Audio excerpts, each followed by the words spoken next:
चलिए ना, हो गया। चलिए गौर कीजिएगा, गौर फरमाइएगा।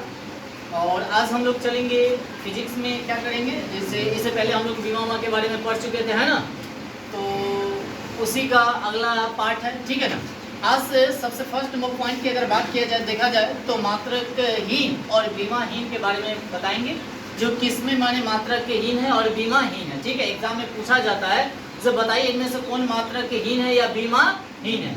और सभी आदमी का वीडियो को लाइक जरूर कर दीजिएगा, दोस्त महिमों में शेयर जरूर कीजिएगा, वीडियो को लास्ट तक देखिएगा, ठीक है। तो मात्रकहीन और बीमाहीन की अगर बात किया जाए तो हो जाएगा आपका क्या, आपेक्षिक घनत्व। अच्छा कहेगा आपेक्षिक घनत्व का ऐसा ही मात्रक होता है क्या? नहीं होता है। बीमा होता है क्या? नहीं होता है, याद रखेंगे। बाकी अगर ये मापा जो जाएगा, क्या चीज से मापा जाएगा? हाइग्रोमीटर से या हाइड्रोमीटर से।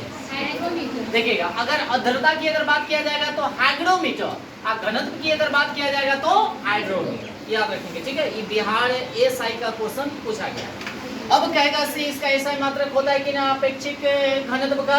नहीं होता है। या सापेक्षिक घनत्व का ऐसा ही मात्रक होता है? नहीं होता है। उसके बाद कहेगा अपेक्षिक आर्द्रता की ऐसा ही मात्रक होता है क्या? नहीं होता है। उसके बाद सापेक्षिक आर्द्रता का ऐसा ही मात्रक होता है क्या? नहीं, नहीं इसका ऐसा ही मात्रक होता है, और ना ही क्या होता है, बीमा होता है। क्या होता है? बीमा। उसके बाद आप आ जाइए आवर्धन, इसका भी आपका ना ऐसा ही मात्रक होता है और ना ही बीमा होता है। उसके बाद आ जाइए घर्षण गुणांक, इसका भी ना बीमा होता है और ना ही इसका क्या होता है, एसआई यूनिट होती है। उसके बाद विकृति, क्या है? विकृति। तो आपको पूछेगा से बताइए इनमें से कौन जो है से बीमाहीन है? बीमाहीन है, या कहेगा एसआई यूनिट वाला नहीं है, माने ऐसा मात्रक नहीं है। तो आप याद कर लीजिएगा, आपेक्षिक कभी याद कर लीजिएगा, घनत्व या सापेक्षिक घनत्व या सापेक्षिक आर्द्रता या सापेक्षिक आर्द्रता। उसके बाद विकृति, उसके बाद क्या, आवर्धन, क्या है, आवर्धन, और एक आपका हो जाएगा घर्षण गुणांक। इसका ना कोई बीमा होता है और ना कोई ऐसा मात्रक होता है, ठीक है ना। चलिए आगे क्या कहता है, आगे सुनिएगा। प्रकाश वर्ष, तो एक वर्ष में प्रकाश द्वारा तय की गई दूरी को हम लोग क्या कहते हैं? प्रकाश वर्ष कहते हैं। क्या कहते हैं? प्रकाश वर्ष कहते हैं। अच्छा एक बात बताइएगा, प्रकाश वर्ष जो है किसका ऐसा मात्रक है? दूरी का। किसका है? दूरी का, याद रखेंगे।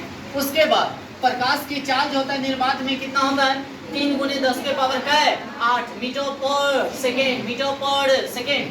सूर्य का प्रकाश हमारे यहाँ पृथ्वी पर आने में कितना देर लगता है? 8 मिनट 15 या 16 सेकेंड के करीब लगता है। चंद्रमा का प्रकाश हमारे पृथ्वी पर कितना लगता है? 1.36 सेकेंड के करीब लगता है, याद रखेंगे, क्योंकि चंद्रमा का स्वयं प्रकाश नहीं होता है। वह जो प्रकाश लेता है वह किसका? सूर्य का। किसका? सूर्य का। उसके बाद आगे चलते हैं, तो निर्वात में इसका हो जाएगा 3 × 10 के पावर 8 मीटर पर सेकेंड, या कह सकते हैं 3 लाख किलोमीटर पर सेकेंड, याद रखेंगे। एक प्रकाश वर्ष है ना, क्या है? एक प्रकाश वर्ष बराबर होता है कितना? 9.46, 9 कितना 46 × 10 के पावर का है 15 मीटर। मीटर में कहेगा तो क्या होगा? 15, और किलोमीटर में कहेगा तो पावर क्या हो जाएगा? 12। सेम रहेगा, 9.46 × 10 के पावर 11 किलोमीटर, याद रखेंगे। उसके बाद आगे आते हैं, देखिएगा, ये तो हो गया दोनों का मान। प्रकाश वर्ष दूरी की मात्रक है। दूरी की सबसे बड़ी इकाई की अगर बात किया जाए तो पारसेक होता है। काफी दूरी वाला अगर मापने के लिए किसका हम लोग करते हैं प्रयोग? पारसेक का। किसका? पारसेक। एक पारसेक बराबर कितना मीटर होता है? 3.08, 3.08 10 के पावर कितना? 16 मीटर। क्या होगा आपका? मीटर। अगर इसी अगर किलोमीटर में कहेगा तो सेम रहेगा, खाली पावर हो जाएगा आपका 13। कितना हो जाएगा? 13। या इसी को हम लोग कह सकते हैं 3.26, 3.26 प्रकाश वर्ष। अब आगे चलते हैं, खगोलीय दूरी। कौन दूरी? खगोलीय दूरी की अगर बात किया जाए, सूर्य एवं पृथ्वी के बीच की दूरी ना, बीच की औसत क्या होता है?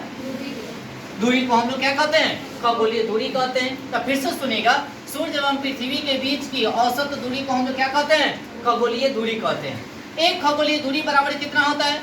1.496 × 10 के पावर क्या हो जाएगा आपका?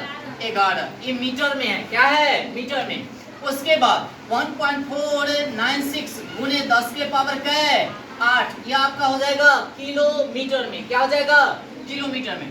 उसके बाद 1.5, 1 पॉइंट का है 5 गुने 10 के पावर 11, यह हो जाएगा आपका मीटर में। इसी को कह सकते हैं 15 करोड़ किलोमीटर। चलिए आगे।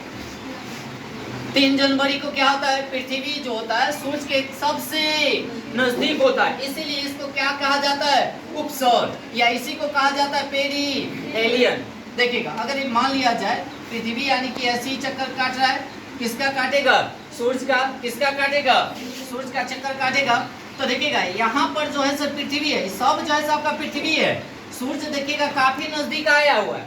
तो देखिएगा 3 जनवरी को सूरज जो है सब पृथ्वी के काफी नजदीक आ जाता है, और 4 जुलाई को काफी क्या रहता है?